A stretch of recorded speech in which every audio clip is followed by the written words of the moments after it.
saya entah mengapa ya tertarik dengan nuklir. Nuklir itu kayaknya keren gitu ya. Sehingga ketika memilih lembaga, saya langsung memilih Batan. Kata kunci atau kiat penting atau strategi penting ke depan bagaimana menjaga ini tetap bersinergi. Kita di ORTN mengembangkan teknologi-teknologi kunci. Nah, kemudian ini diserahkan dengan industri agar dilakukan komersialisasi pemanfaatannya oleh industri.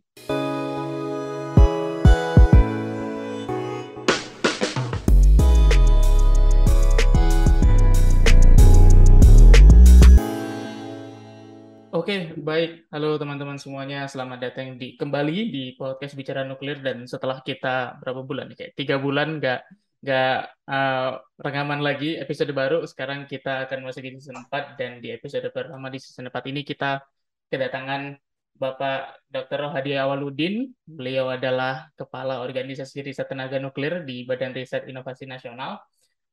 Beliau ini pengalamannya juga udah panjang sekali di bidang tenaga nuklir. Beliau awalnya juga peneliti, tapi mungkin akan lebih enak jika Pak Rohadi sendiri nih yang mengenalkan gitu. Bisa minta tolong diceritakan nggak Pak tentang backgroundnya Bapak, terus habis itu Ya, bidang risetnya, terus juga saat ya, ini jabatan Bapak di Kepala ORTN, Pak. ya. Terima kasih Mas Harun dan teman sekalian. Jadi mungkin kenalan dulu ya pertama ya. Jadi Iya. saya Rohadi Awaludin, lahir di Klaten, Jawa Oh, Tengah, oke. Mm-mm. dekat Yogyakarta tahun 71. Jadi sejak SMA itu saya entah mengapa ya tertarik dengan nuklir. Nuklir itu kayaknya keren gitu ya. Oh, Mm-mm. menarik ini gitu ya. Sehingga Iya. ketika SMA saya sangat tertarik gitu ya dengan masalah kenukliran gitu ya. Di Mm-mm. dekat Klaten dan di Jogja ada Batan itu ya, waktu itu ya ada Batan di Jogja, sehingga pernah nggak, oh menarik nih kayaknya nih kan. Iya. Kemudian tahun 89 mendapat kesempatan ada itu ya, pendaftaran untuk program, waktu itu dikenalnya program beasiswa Habibie. Nah, itu adalah Mm-mm. pengiriman yang lulus SLTA kemudian dikirim ke luar negeri, dan Mm-mm. alhamdulillah saya lolos di Mhm. situ sehingga mendapat beasiswa ke luar negeri. Oh, Sehingga oke. ketika memilih lembaga, kan waktu itu milih beberapa lembaga, saya langsung memilih Ya. Batan, pilihan pertama. Oh, oke. Mhm. Jadi memang Batan waktu itu pilihan pertama saya, kan sejak SMA kayaknya menarik ini nuklir ini gitu ya. Sehingga Mhm. saya memilih Batan. Kemudian mendapat kesempatan sekolah ke Jepang ya, berangkat tahun 90 ya, Oh. 89 ada Mhm. pendaftaran, terus ada persiapan administrasi, kemudian ada kursus bahasa sebentar di Jakarta. Kemudian tahun Mhm. 90 berangkat ke Jepang, Mhm. mengambil belajar bahasa Jepang dulu selama Setahun satu ya, Pak ya? tahun. Ya. Mhm. Ya, belajar bahasa Jepang dan matrikulasi untuk pelajaran SMA di sana. Tahun 91 mulai kuliah di Hmm. Universitas Kanazawa, Oh, bidang Kanazawa. teknik kimia. Mhm. Ya, dan teknik kimia, dasar power plant juga ada. Ketika itu di Jepang juga banyak terkait dengan keterangan nuklir, sehingga saya juga agak tertarik juga membaca berita-berita. Misalnya waktu itu yang sangat ramai kan membangun, Jepang memulai FDR ya, reaktor Monju gitu. Oh, iya, Jadi iya, FDR iya. ya itu kan dekat dengan Kanazawa, itu di Curuga kan, dekat dengan Kanazawa. Oh, Mhm. saya di Kanazawa ya, pantai Iya. barat Jepang. Itu Mhm. nggak jauh dari Curuga. Nah, Mhm. sehingga sangat tertarik itu berbagai macam berita-berita terkait dengan reaktor Monju saya baca. Kemudian Mhm. setelah 95 selesai S1, kemudian melanjutkan ke S2 di Oke. Japan Advanced Institute of Science and Technology, atau dikenal dengan JAIST, JAIS. Itu Mhm. S2 dan S3 di bidang material. Oke. Nah, ketika itu saya beberapa kali mendapat kesempatan juga ke Tsukuba di sana untuk menggunakan sinkrotron. Jadi Oh, menggunakan oke. light source, menggunakan sinar Mhm. X, Mhm. atau sinar X hamburan sudut pendek ya, Iya. SAX, small angle X-ray scattering, menggunakan di sana. Beberapa penelitian dilakukan di sana di Tsukuba. Sehingga Mhm. sudah terbiasa juga dengan akselerator, sinkrotron, juga dulu sudah bolak-balik ke Tsukuba waktu itu gitu ya. Iya. Mhm. Tahun 2000 selesai S3, kemudian balik ke Indonesia. Nah, Mhm. mulailah beraktivitas di Batan di bidang Mhm. radioisotop. Jadi khususnya Oh, radioisotop berbasis reaktor. Jadi oke. saya sering bolak-balik ke reaktor, kemudian Mhm. mendapat kesempatan juga sebagai anggota panitia keselamatan reaktor GIA Besi, sehingga Mhm. mendalami betul itu reaktor kita seperti apa sih, karena aspek keselamatan, sehingga betul-betul harus Mhm. memahami kondisi reaktor kita secara membahas kondisi reaktor GIA Besi. Selain di Mhm. isotop, juga dapat kesempatan untuk mempelajari terkait dengan reaktor atau mendalami reaktor. Mhm. Itu sejak tahun 2001 ya di Menara Radioisotop, kemudian menjadi panitia kesalahan reaktor sampai dengan tahun 2013. Oh wow, Jadi berapa? 12 tahun ya. 12 tahun Iya. kira-kira ini ya, 12 tahun ya. Ya. Bolak-balik reaktor. Jadi Heeh. sudut-sudut reaktor Giwasi Besi itu udah banyak hafal lah kira-kira lah gitu ya. Iya. Mhm. Sampai dengan tahun 2012, 2013 mendapat tugas baru untuk bidang radiofarmaka. Jadi sedikit aplikasi ke arah hilir, yaitu ada pemanfaatan radioisotop di bidang kedokteran ya, di Oke. bidang farmasi, Mhm. radiofarmaka sampai Mhm. dengan tahun 2018. Iya. Kemudian mendapat kesempatan berikutnya adalah untuk menjadi kepala teknologi radioisotop dan radiofarmaka tahun Mhm. 2018. Oke. Nah, Iya. jadi radioisotop, radiofarmaka terkait hal tersebut, Mhm. penelitian dan juga memimpin teman-teman untuk penelitian di bidang tersebut ya. Oke. Sehingga bolak-balik melihat kondisi reaktor dan sebagainya. Mhm. Mhm. Itulah gambaran sekilas teknisnya. Selain itu juga saya juga punya ketertarikan juga di bidang energi, sehingga banyak membaca terkait dengan perkembangan energi nuklir dan sebagainya, sehingga Mhm. banyak bahkan dulu di tahun 2000-an itu saya juga kadang-kadang punya hobi nulis, masih sempat nulis waktu itu, sehingga beberapa Oke. tulisan di Republika gitu ya, Iya. Iya. di media lah ya, di Mhm. Mhm. media kadang-kadang sering juga dimuat di beberapa media nasional untuk opini terkait dengan energi misalnya gitu. Mhm. Itulah Mhm. profil ringkas saya dan perjalanan di bidang ketenagaan nukliran secara garis besar. Iya, terima kasih Pak. Dan itu list yang cukup komprehensif sekali sebenarnya. Tapi yang saya lihat unik ini kalau kalau saya melihat berarti hal yang unik berarti Bapak itu bisa dibilang nggak ada itu ya dari S1 itu nggak ada, apakah nggak ada pengalaman untuk balik ke Batan dulu langsung S2 S3 atau kayak gimana itu Pak, dari sisi timeline itu? Ya, kalau saya waktu itu langsung, jadi Hmm, S1 waktu mendapat beasiswa ya dari ya, Habibie Kemenristek dari Pak Habibie waktu itu dengan Pak Menristeknya. hmm. Kemudian mendapat kesempatan S2 kalau ini mencari sendiri di Jepang. Jadi di Jepang kan Oh, jadi research begitu assistant selesai ya? S1 di Jepang biasanya peluang mendapatkan beasiswa pembiayaan lebih mudah karena kemampuan berbahasa, kemudian ada track record juga di Iya. sana selama S1, sehingga alhamdulillah S2 dan S3 juga mendapat beasiswa ketika di Jepang, sehingga ya langsung aja dimanfaatkan Hmm, sampai hmm. selesai S3 dan alhamdulillah juga bisa diselesaikan. Iya. Itulah gambarannya. Kami tetap Iya. berkomunikasi juga dengan beberapa kolega di Indonesia untuk melihat apa sih yang terjadi di Indonesia, sehingga bisa kita mengumpulkan informasi untuk mendukung Hmm. nanti ketika sudah mulai balik ke Indonesia. Dan itu juga yang membuat saya menarik juga. Berarti kan sebelum sebelum beasiswa S1 yang dimulai kan Bapak diminta untuk menuliskan itu lembaga mana yang ingin Bapak tuju setelah lulus kan, dan Bapak memilih Batan. Itu apakah cuma Batan saja atau Bapak udah punya kepikiran nih, oh saya mending ke radioisotop deh gitu. Atau pemilihan untuk menuju ke bidang radioisotop tuh kayak gimana sih kalau di Bapak Oh transisinya? Soalnya kan juga Bapak kan juga bidangnya teknik kimia juga kan gitu. Bagaimana bisa ya, masuk ke radioisotopnya gitu? ya. Jadi kalau ke radioisotopnya itu saya Batan dulu lah. Pokoknya dimanapun nuklir itu pokoknya menarik gitu ya. Hmm. Begitu pulang di tugas radioisotop, ya udah ini depan saya kerjakan saja gitu ya. Menarik juga gitu ya. Terkait Oke. dengan reaktor, pemanfaatan reaktor nuklir, kemudian Hmm. untuk produksi radioisotop, kemudian juga untuk bisa memahami produksi radioisotop, memahami reaktor juga kan, karakteristik Betul, ya. reaktor agar bisa optimal dan pemanfaatan reaktor. Wah, ini menarik ini. Oh, sudah saya Hmm. tekun aja di situ, menarik ini gitu kan. Iya. Terus saya Hmm. tekuni Hmm. tadi 12 tahun lebih ya saya tekuni di Hmm. situ. Oke. Iya.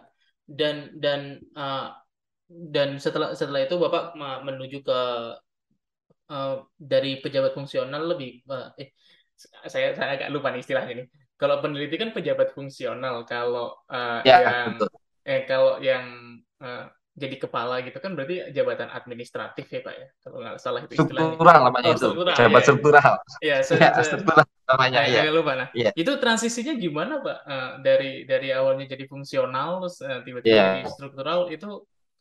Kalau iya. saya dengar kan dari teman-teman kan pasti akan ada, maksudnya kayak beberapa topik riset yang kita inginkan itu kan kayaknya akan terkorbankan gitu karena yang harus menjabat struktural juga gitu. Jadi gimana kalau di pengalaman Bapak?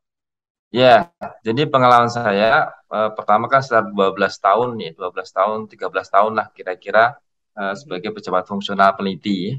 Ya. Kemudian 2013 mendapat tugas sebagai kepala bidang. Sebenarnya Mhm. kalau di level kepala bidang itu masih apa ya selaras lah, artinya toh kepala bidang itu juga ngurusin penelitian juga gitu ya. Mhm. Jadi masih bisa ke lab. Kepala Iya. bidang itu masih bisa ke lab. Nah, jadi masih Mhm. dengan teman-teman masih bisa di lab gitu ya. Iya. Kemudian memang apa urusan atau beban administratif itu meningkat ketika mulai kepala pusat memang.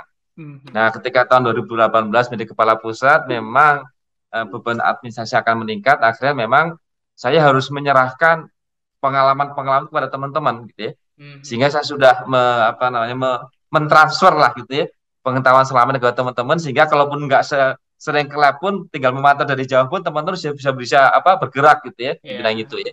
Sehingga Mhm. ini bagian dari saya, ini bagian kalau istilah itu knowledge management ya, Iya. mentransfer jadi ya.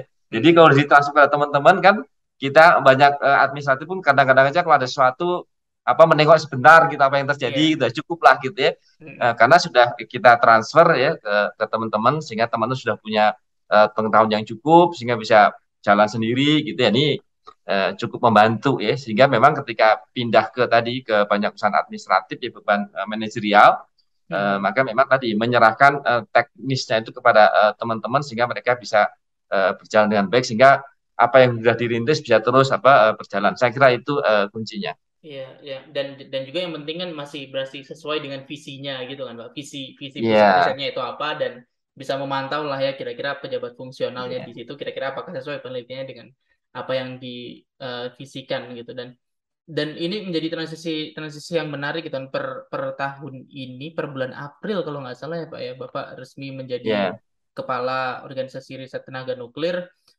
dilantik juga bersama dengan b- kepala pusat riset yang lain. Jujur ini saya masih mencoba untuk familiarisasi Pak karena begitu banyak banget apa hal yang baru gitu kayak ganti iya, nama, ganti struktur dan lain sebagainya itu iya, buat kami yang di luar itu masih masih cukup perlu waktu gitu kan sampai sekarang untuk iya, kayak membiasakan diri gitu nah.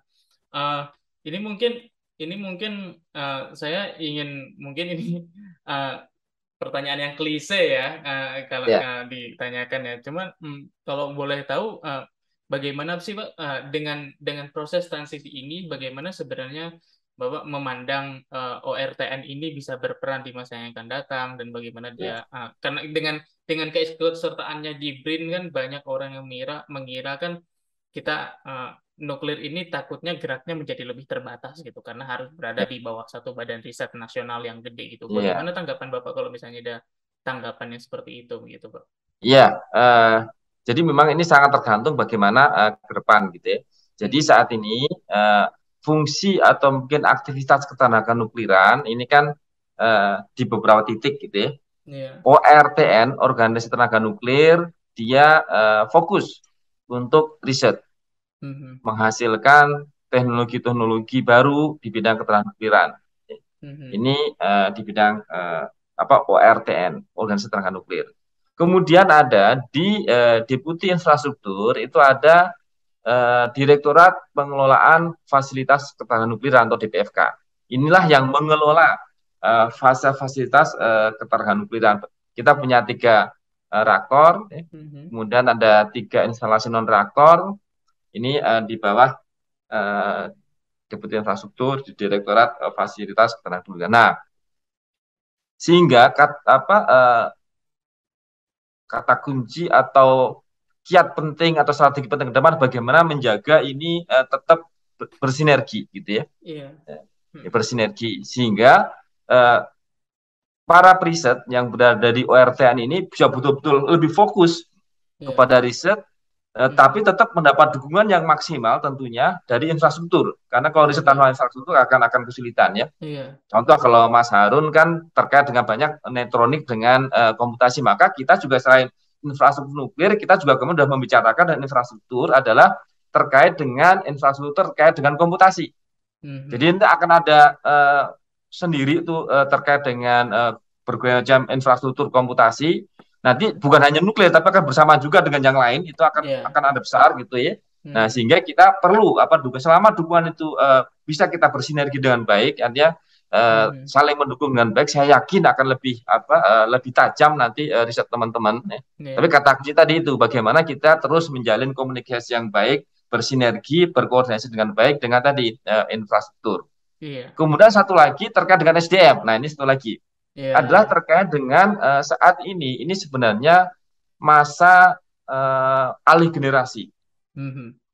Jadi kalau kita lihat itu ya, data-data SDM nuklir kita itu banyak yang kelahiran tahun 60-an awal kira-kira 61, 62, 63 itu Oke. banyak. Waktu itu mulai masuk ke Batan, selesai S1 tahun 88, 89 pada saat kawasan nuklir Serpong dibangun.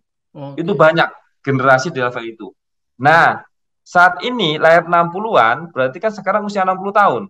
Betul. Sudah menjelang purna bakti. Nah, Mhm. setelah itu sedikit itu rekrutmen karena itu kan istilah zero growth ya karena PNS zero growth sehingga mengikuti itu Oke. sedikit sekali itu sehingga lapis SDM yang sangat tebal itu usia 60-an itu Mhm. sementara di bawahnya agak tipis. Nah saat inilah kan Oke. menjelang purna bakti maka Mhm. saat inilah sebenarnya kesempatan yang berharga atau mungkin yang sangat penting untuk membangun SDM baru untuk menjaga keberlanjutan ketenaga nukliran di Indonesia.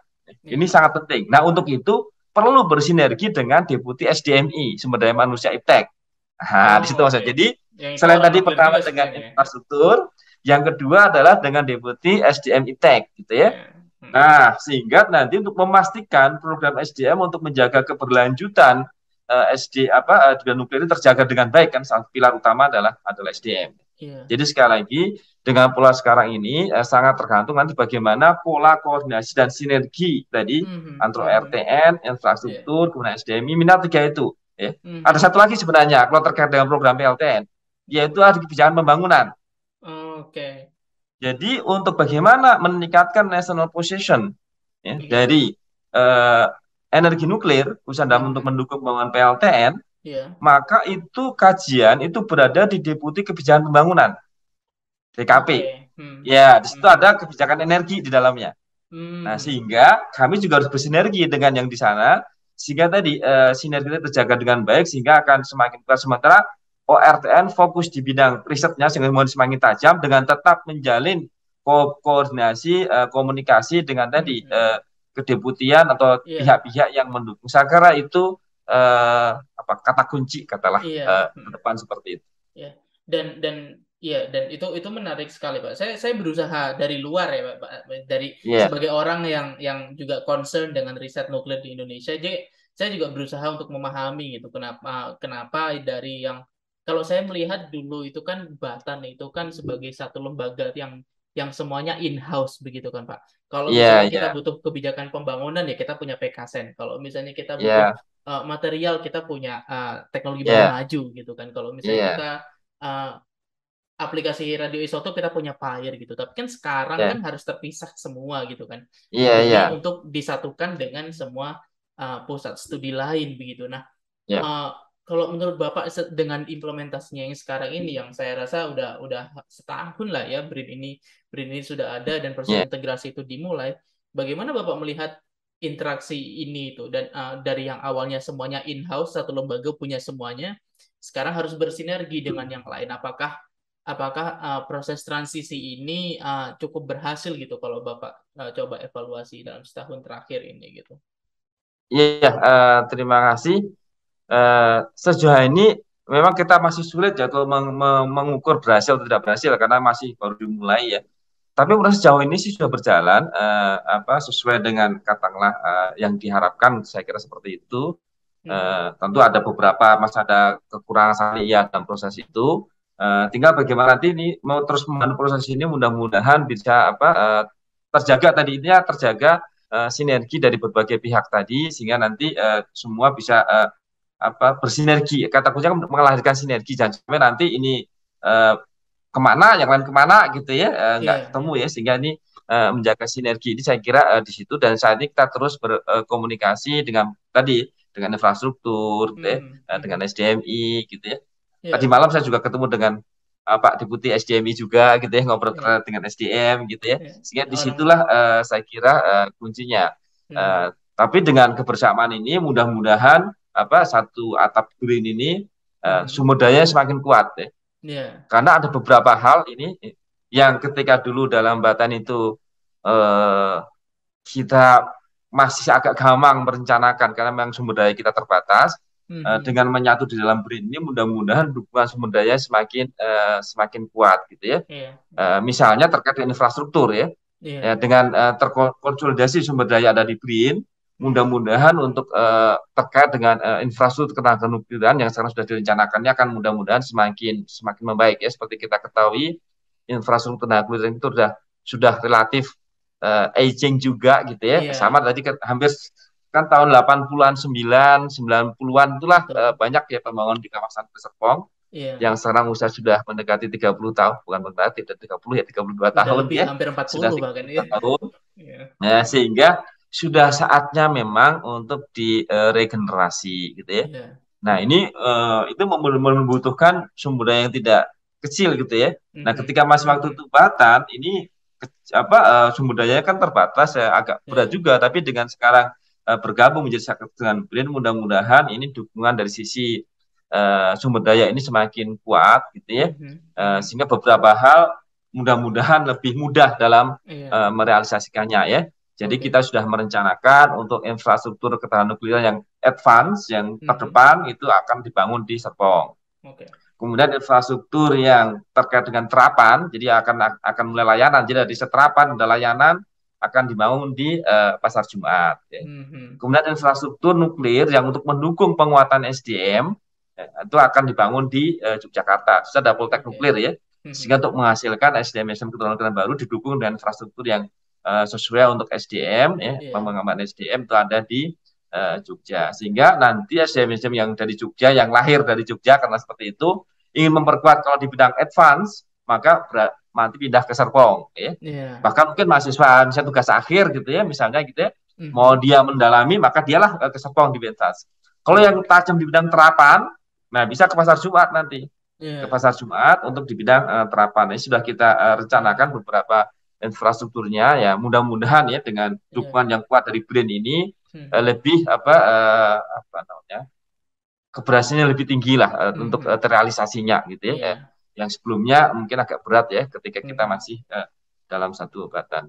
Iya, dan itu juga menjadi salah satu topik juga yang sempat saya obrolkan dengan Pak Edi Giri ya, beliau yang Deputi SDM dan Iptek di BRIN ya, dan beliau memang itu salah satu poinnya adalah menjadikan Jogja sebagai pusat SDM nuklir terbaik di dunia, bahkan bukan hanya di Indonesia atau bahkan di Asia Tenggara gitu. Dan karena tadi lokasi sempat disebut Pak, itu kayaknya masih belum disebut tuh Bandung Pak. Itu masa depan Bandung seperti apa Pak?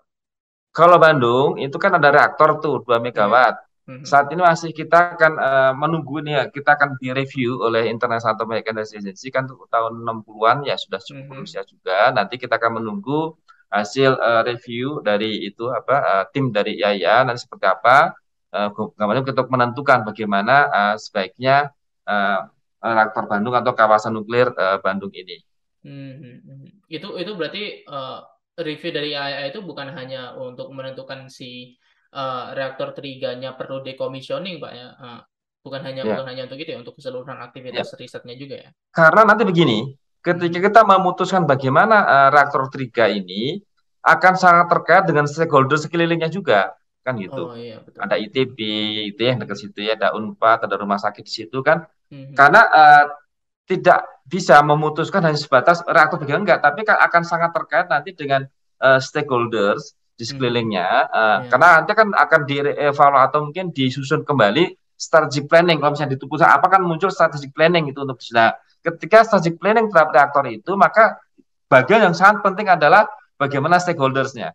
Nah, sehingga akan jadi satu kesatuan nanti ketika merencanakan bagaimana Bandung sebaiknya ke depan. Memang salah satu poin utama isi utamanya adalah reaktornya itu sendiri tentunya. Tapi kemudian akan dikaitkan juga dengan stakeholders di sekitar reaktor tersebut. Iya. Itu poin menarik sekali. Dan ini mungkin kalau boleh saya ingin mencoba sedikit mengarah ke satu infrastruktur yang spesifik yang Ya, kayaknya sebenarnya itu punya potensi yang gede banget, cuman sekarang kalau saya ya, lihat itu masih masih melihat gonjang-ganjing gitu ya. At ya, least yang saya lihat dari luar gitu. Tentang ya, iradiator gamma merah putih gitu. Jadi ya, ya, iradiator gamma merah putih ini kan posisinya cukup unik kan. Dia itu disebutkan sebagai sebuah loka, seingat saya, ya, sebuah loka di bawah air yang dia itu boleh beroperasi untuk memberikan layanan kepada publik gitu kan. Tapi ya, ya, karena tapi karena BRIN dan ORTN juga sekarang mau berfokus murni ke riset, akhirnya ya, IGMP mau digeser ke swasta. ya. Itu betul seperti itu ya, Pak ya? Mungkin bisa Nah, diceritakan lebih detail nggak, Pak? Seperti apa sekarang posisinya IGMP itu dan masa depannya seperti apa gitu, Pak? ya, jadi terkait dengan IGMP itu sebenarnya ini sudah disiapkan saya kira perencanaannya oleh Deputi Infrastruktur. Jadi Deputi Hmm, Infrastruktur di bawahnya ada Direktorat Penguatan dan Kemitraan Infrastruktur kalau nggak salah gitu ya di iya. situ. Nah, dia yang merencanakan bagaimana IGMP itu. Hmm, Yang saya tahu saat ini karena itu sudah siap untuk pelayanan, ya. maka akan lebih maksimal pelayanannya, maka dikerjasamakan dengan mitra, gitu ya. Jadi Hmm, dalam pengoperasiannya itu ada kerjasama dengan mitra ya. agar lebih maksimal, gitu ya. Hmm, Sehingga para perisetnya lebih fokus untuk mengembangkan teknologi yang sudah bisa diserahkan kepada mitra. Silakan nanti mitra yang mengelola, dia oke. mengelola dengan baik sesuai dengan kompetensinya. Nah, kemudian para perisetnya lebih fokus dalam kegiatan risetnya. Ketika kadang-kadang diperlukan saja ada Hmm, sesuatu, nah dia bisa apa namanya sebagai konsultan atau apalah namanya untuk memberikan masukan atau mereka ingin ada sesuatu ini datanglah dia kepada risetnya. Tetapi sehari-hari pengoperasiannya akan diserahkan kepada mitra. Tapi mitra tentu dan periset swasta ketika ya. memerlukan bisa. Maka ketika kita Hmm, bicarakan itu saya pastikan periset kita, oh ya kalau periset memerlukan datang bisa untuk beberapa hal untuk memanfaat untuk kegiatan riset dan IGMP itu pun nanti ketika dia semakin banyak pemanfaatannya memerlukan riset juga gitu ya. betul. Misalnya ada produk-produk baru ini minta diiradiasi, tentu kan Hmm, dikaji dulu dosisnya berapa sih yang optimal gitu ya. iya. Hmm, Kita cek kaji, kemudian bagaimana cara iradiasi yang baik gitu ya. hmm, Pasti itu perlu dikaji dulu ketika ada kalau produk yang lama kan sudah yang sudah ada SOP-nya lah, sudah ada prosedurnya, sudah baku kan, sudah bahkan ada iya. beberapa sudah dari Badan POM sudah keluar regulasinya juga. Tapi untuk yang produk-produk yang baru muncul kan kita kaya dengan produk Indonesia ini kan, Betul, betul. sehingga perlu diserialisasi gitu ya, kaya dengan produk sehingga ketika itu mungkin akan memerlukan untuk optimasi dosis dan sebagainya untuk pelindungan. Ketika itulah para periset akan berperan di situ untuk Hmm, meningkatkan nanti pemanfaatan dan sekaligus juga kita mendapatkan teknologi baru untuk beberapa jenis produk baru untuk diradiasi untuk sterilisasi. iya. Dan itu berarti jatuhnya sekarang ini masih eh, berarti statusnya sekarang ini masih dalam tahap di deputi itu ya Pak ya. Masih belum di Ya, masih betul. Jadi masih sedang mencari mitra swastanya itu ya Pak ya.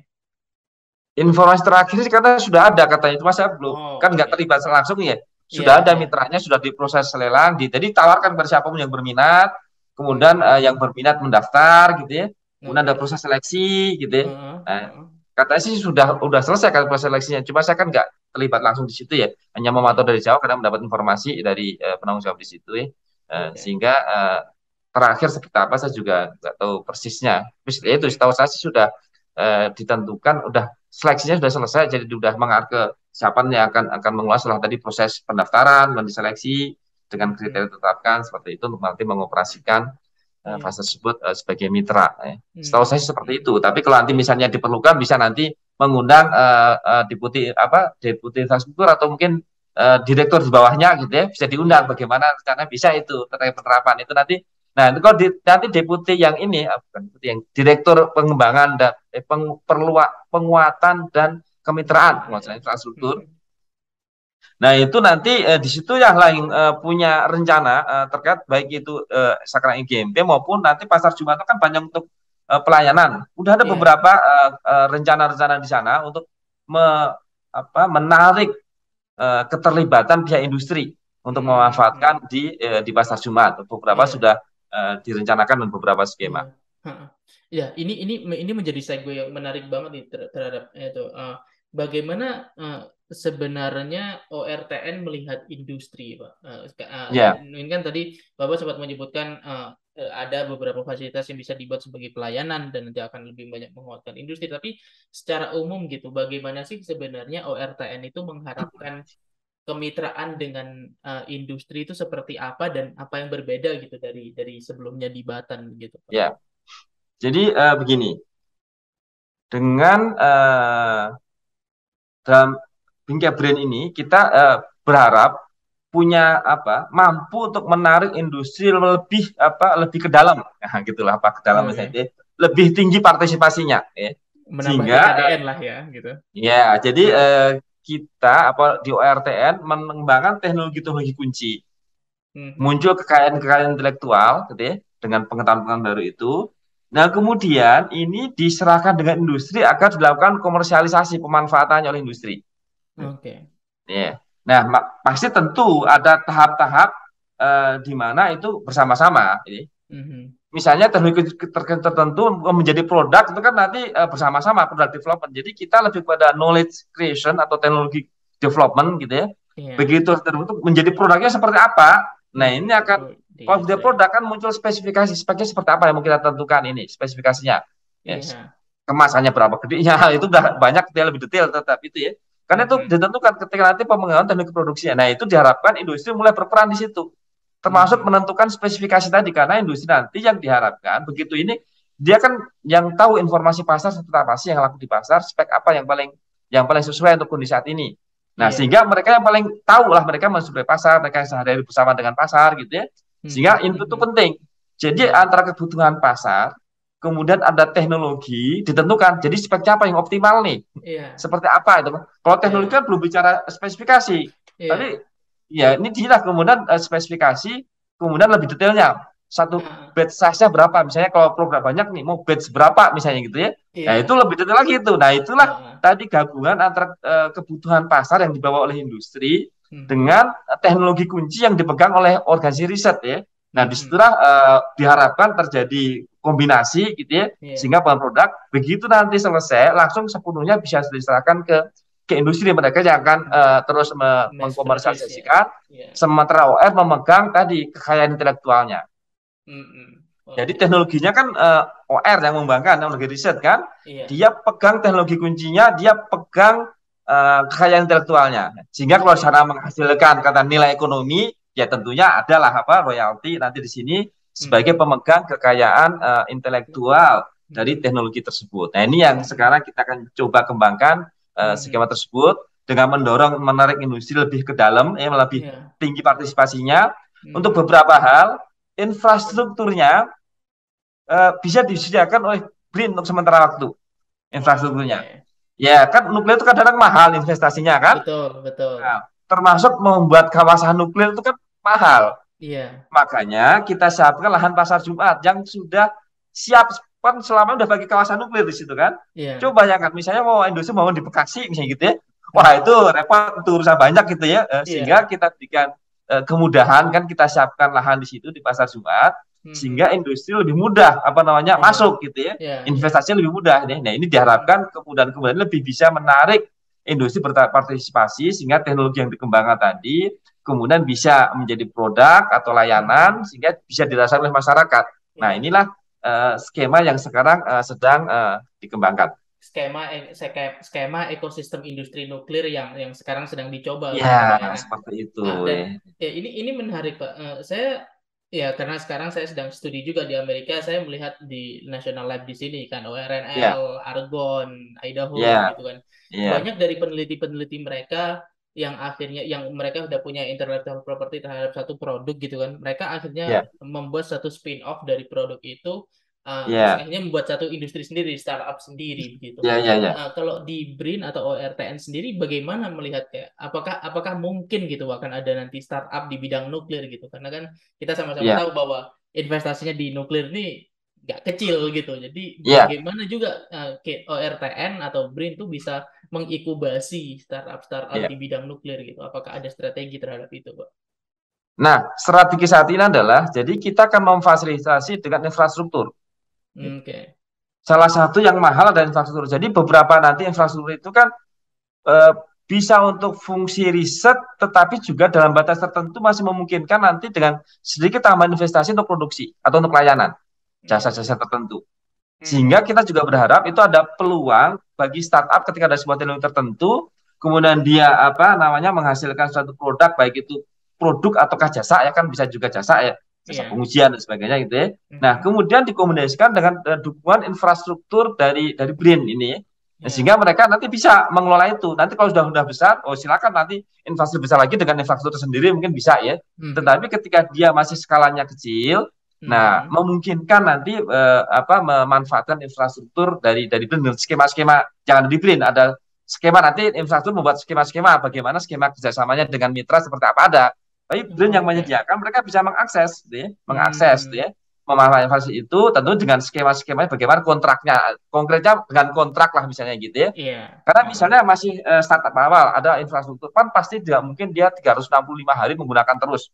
Betul. Dia mungkin hanya butuh untuk tahap awal paling misalnya katakanlah cuma 30 hari gitu kan. Nah, kalau dia bangun kan rugi gitu ya. Bangun kepake cuma 30 hari. Nah, ketika itu bisa dibicarakan nanti dengan deputi infrastruktur. Kami seperti apa itu ya, tinggal dibicarakan, muncul kontrak nanti kan. Kami misalnya menggunakan selama 30 hari misalnya. Nah, ini bisa dibicarakan nanti dengan deputi infrastruktur. Nah, ini salah satu skemanya ya. Gambar umum seperti itu, konkretnya nanti dibicarakan dengan deputi infrastruktur seperti apa mereka kebutuhannya. Kemudian dibicarakan di situ sebagai bentuk fasilitasi ya, bahwasanya jadi kata kuncinya adalah infrastruktur BRIN itu kan open platform, dibuat terbuka, siapa boleh mengakses. Boleh mengakses baik untuk riset, untuk pelayanan gitu ya. Boleh kita melakukan itu. Nah, kita tinggal bagian skema-skemanya silakan dimanfaatkan, skema-skema dalam pemanfaatan infrastruktur. Untuk jalan infrastruktur yang beberapa sudah menggunakan ELSA misalnya gitu. Jadi kalau memang akses juga menggunakan ELSA, namanya Electronic Layanan Science gitu ya, sudah ada di jadi ada ELSA, bisa di search nanti muncul ELSA, Electronic Layanan Science gitu ya. Misalnya seperti itu, misalnya dia membuat jasa pengujian misalnya gitu ya, sebuah perusahaan dan jasa pengujian misalnya itu kan. Nah, misalnya nanti bisa bekerja sama misalnya dengan pemanfaat infrastruktur sebelah mana gitu ya, nanti dimanfaatkan itu nanti ada kontrak dengan pemanfaatannya seperti itu. Silakan. Yang penting silakan yang punya ide-ide untuk startup, punya ide silakan seperti apa bisnis prosesnya ya. Ketika membutuhkan dukungan infrastruktur, silakan datang ke BRIN. Nah, kami butuh dukungan infrastruktur bagaimana itu. Nah, silakan nanti kalau udah punya ide dan membutuhkan dukungan infrastruktur untuk running bisnis itu, kalau BRIN punya infrastrukturnya, nah silakan dibicarakan nanti tinggal bentuk kontraknya seperti apa gitu ya, kontraknya seperti apa. Tadi misalnya radiator gitu ya. Butuh kami punya jasa ini misalnya sterilisasi apa gitu ya. Bisa nanti dibicarakan. Nanti kalau sudah dengan tadi misalnya udah di kerjasama pihak ketiga tadi kantor IGMP-nya misalnya, nanti tinggal kita arahkan dengan pihak ketiganya sudah mitra tadi yang mengoperasikan tadi, silakan nanti mitranya tadi itu yang bekerja sama kita dorong seperti itu. Jadi diharapkan semakin ramai nanti bisnis, sehingga kalau yang anak-anak muda kita dorong bikin, jadi mau bikin startup seperti apa, proses bisnis seperti apa, tolong didesain. Nah, nanti bagian-bagian yang BRIN bisa membantu, kita siap membantu sebelah mana dalam nanti mendorong tumbuhnya startup khususnya di bidang nuklir ini gitu, dan pemanfaatan. Ya, dan saya cukup yakin nih, memang kalau di utamanya kayak nuklir gitu, R&D itu pasti yang akan jadi paling mahal gitu ya. Dan kalau misalnya ini bisa dibantu disediakan infrastrukturnya oleh BRIN dan ORTN, tentu pasti bisa memangkas biaya awal dari startup itu supaya mereka bisa excel juga, bisa mendeploy produk mereka gitu. Itu menarik sekali Pak. Terima kasih. Dan ini mungkin topik yang terakhir mungkin Pak, mau ngobrol dikit tentang sumber daya manusianya nih di ORTN sekarang. Ini sepertinya Bapak sampaikan tadi kan sempat ada sempat ada gap gitu kan, karena ada kebijakan zero growth di PNS di Indonesia gitu. Dan kalau melihat sekarang ini berarti bisa nggak sih Pak Bapak memberikan kayak sedikit kayak otokritik lah gitu karena dari BRIN gitu kan, kayak sebenarnya titik kuat dan titik lemahnya dari SDM di ORTN utamanya itu seperti apa sih Pak? Ya, terima kasih.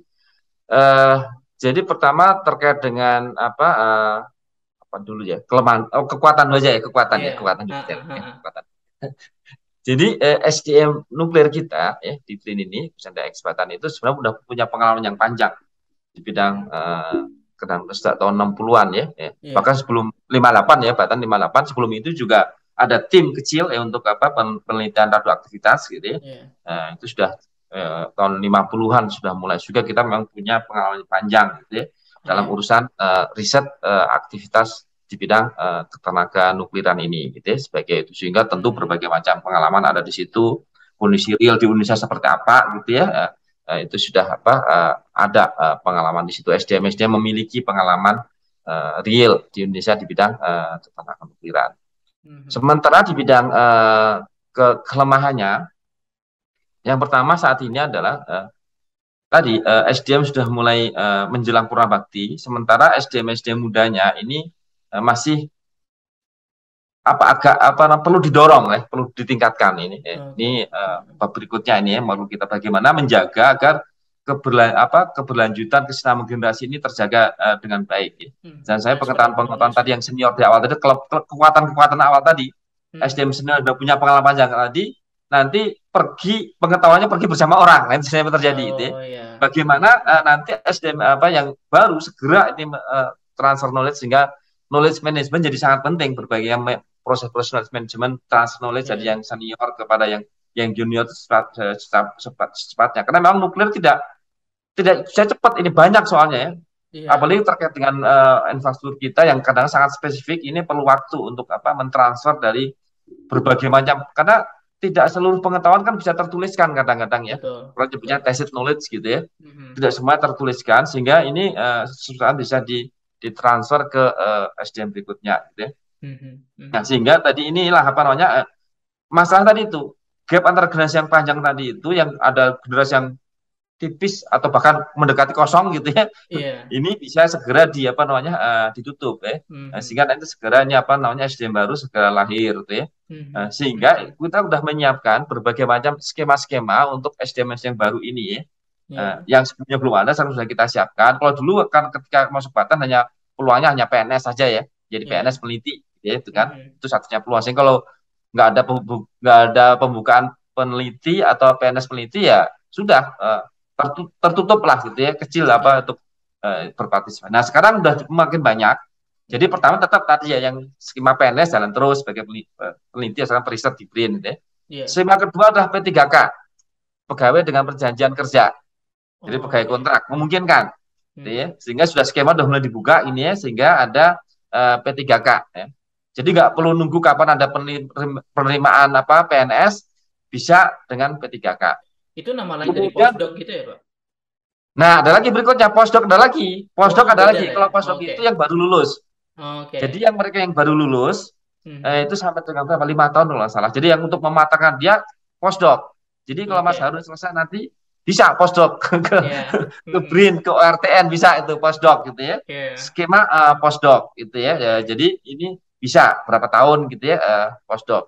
Kemudian kalau misalnya mereka sudah punya afiliasi di luar negeri, Mas Harun selesai S3 kemudian meniti karir di perguruan tinggi jadi dosen misalnya di Illinois misalnya gitu ya, bisa nanti kita undang, bisa minimal 1 bulan, bisa 1 bulan, 2 bulan atau setengah tahun gitu ya, asal lembaga asalnya menyetujui, dia bisa di sini selama misalnya setengah tahun gitu ya.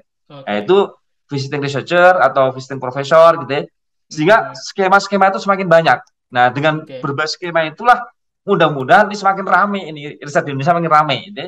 Makin ramai karena berbagai skema terkait dengan mobilitas SDM mulai kita buka ini. Ini baru awal nih. Nanti saya yakin ini semakin ramai karena kita masih beberapa masih informasinya belum tersebar luas.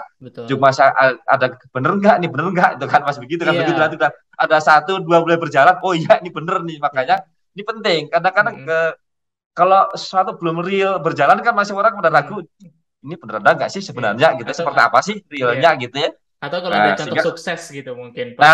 Itu penting. Makanya kita sudah memulai beberapa skema-skema tadi sudah kita mulai. Nanti sudah ada contohnya. Nah, nanti saya yakin ini akan semakin semakin banyak nanti SDM ini berpartisipasi untuk meramaikan riset di Indonesia. Jadi nggak hanya menjadi PNS-nya BRIN saja, bisa Iya. P3K, bisa postdoc, bisa visiting researcher, visiting professor, gitu ya. Iya. Itu skema-skema itu yang memungkinkan untuk meramaikan aktivitas Mhm. riset nuklir di Indonesia. Iya. Nah, itu kalau saya lihat berarti secara umum oke, program dari PNS tetap ada gitu kan untuk teman-teman. Tapi Hmm. sepertinya program-program yang baru ini kalau saya lihat itu lebih berusaha untuk menarik talent-talent atau calon-calon peneliti yang berasal dari luar negeri loh. Itu apakah asesmen saya ini apakah benar gitu, dan memang seberapa penting sih diharapkannya ada talent dari luar negeri yang masuk ke RTN gitu. Mungkin Ya, maksudnya peneliti Indonesia yang sudah berkarir di luar negeri atau lulusan luar ya, negeri untuk kembali ke BRIN itu ke RTN itu memang seberapa seberapa penting sih Pak, atau ya. kayak gimana gitu? Menurut saya sangat penting karena memang bisa dikatakan mungkin ya luar negeri lebih banyak variasinya ya. Kita adalah beberapa apa namanya pengembangan SDM teknologi ya. Tapi tetap Mhm. tentu keberagaman di luar negeri yang butuh banyak itu sangat kita butuhkan gitu ya. Ya. Teknologi, misalnya kalau contoh konkret sekarang kita masih agak tipis itu SDM akselerator sebenarnya. Oke. Jadi SDM akselerator kita masih agak tipis lapisan SDM-nya. Sehingga Mhm. gini sangat penting kalau misalnya ada nanti SDM S3 atau sudah berpengalaman sebagai akselerator di luar negeri, kita sangat apa namanya sangat welcome gitu ya. Mereka untuk hadir Mhm. dengan skema yang mana ini. Kalau dia Iya. udah punya afiliasi mau sebulan, 2 bulan, 3 bulan boleh silakan datang 3 bulan ke sini gitu ya. Kalau Mhm. baru lulus S3, postdoc boleh ya silakan kalau baru lulus S3 ya. Skema Iya. postdoc gitu ya.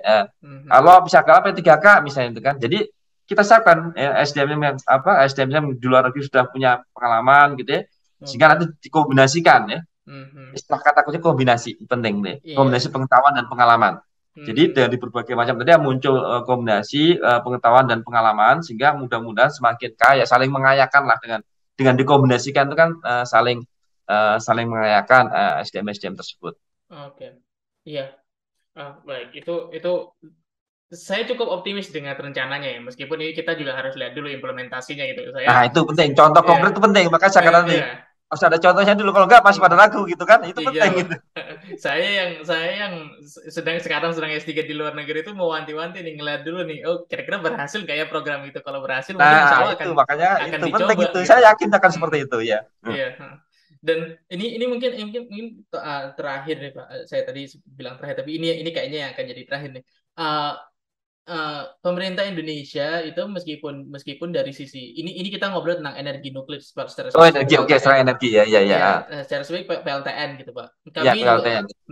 mengikuti gitu kan apa yang terjadi di Indonesia gitu kan, bagaimana perkembangan UU EBET sekarang itu kan, dan Ya, ya.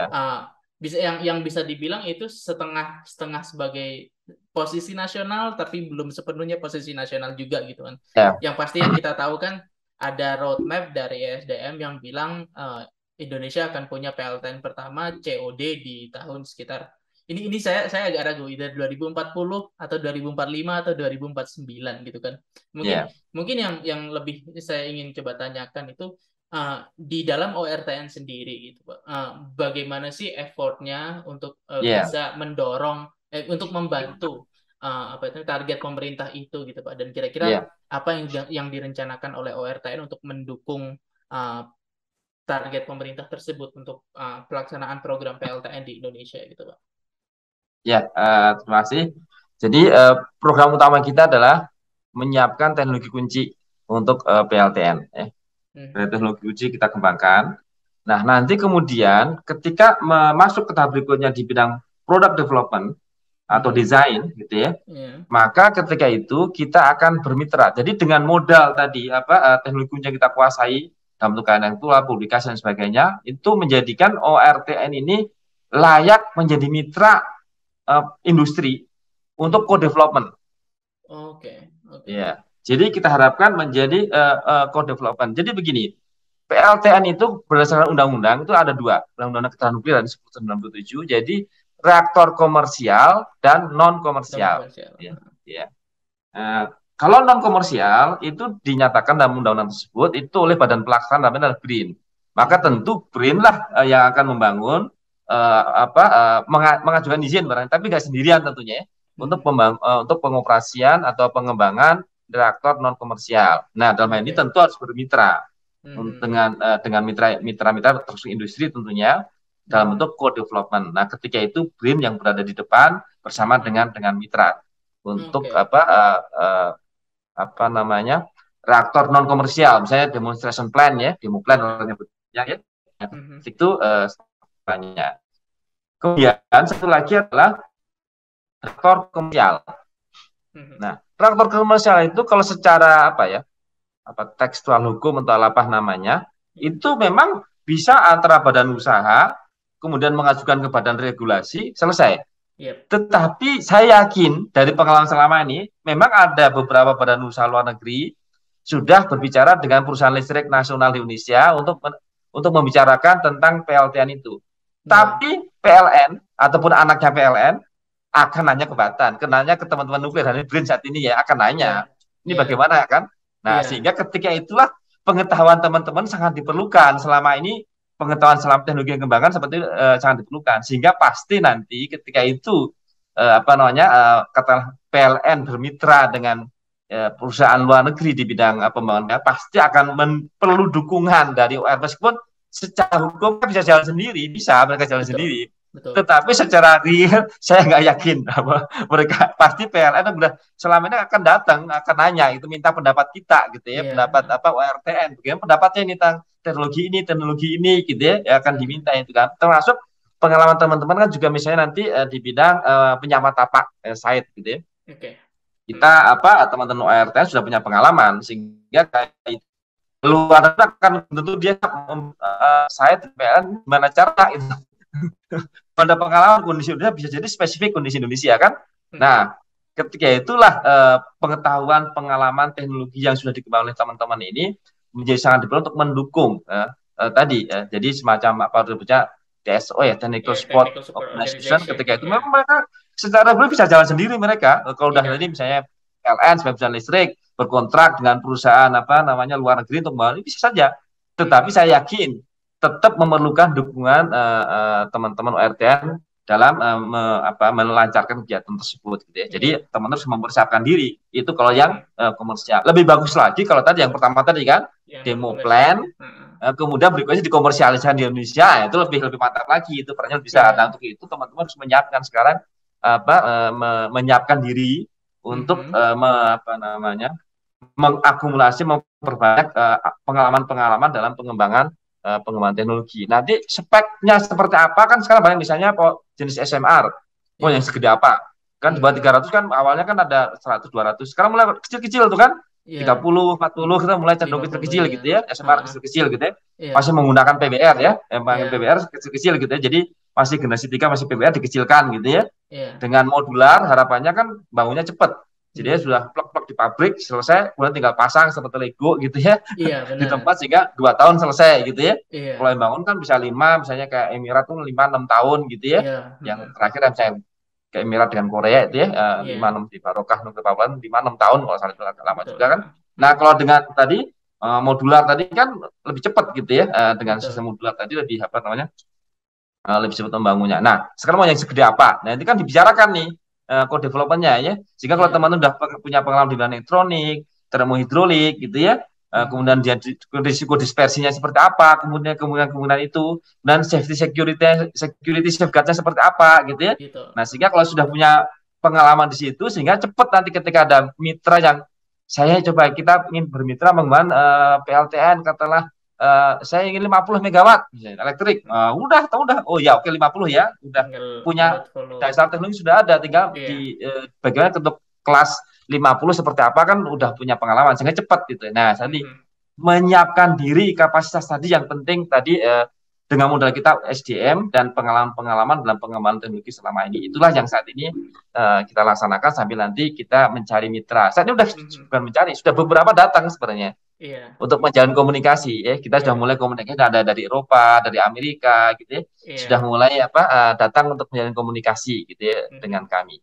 Dan semoga semuanya bisa berakhir baik lah ya. Misalnya makin banyak vendor, makin banyak startup, makin banyak perusahaan juga makin bagus gitu kan. Dan nantinya kan juga talent-talent yang dari luar negeri, orang Indonesia yang di luar negeri kan bisa punya jalan pulang gitu kan. Maksudnya kan yang selalu ini yang penting kita juga menggelar karpet untuk para SDM nuklir luar negeri ini, kita siapkan ini. Mudah-mudahan pada siap untuk berkontribusi di Indonesia ini.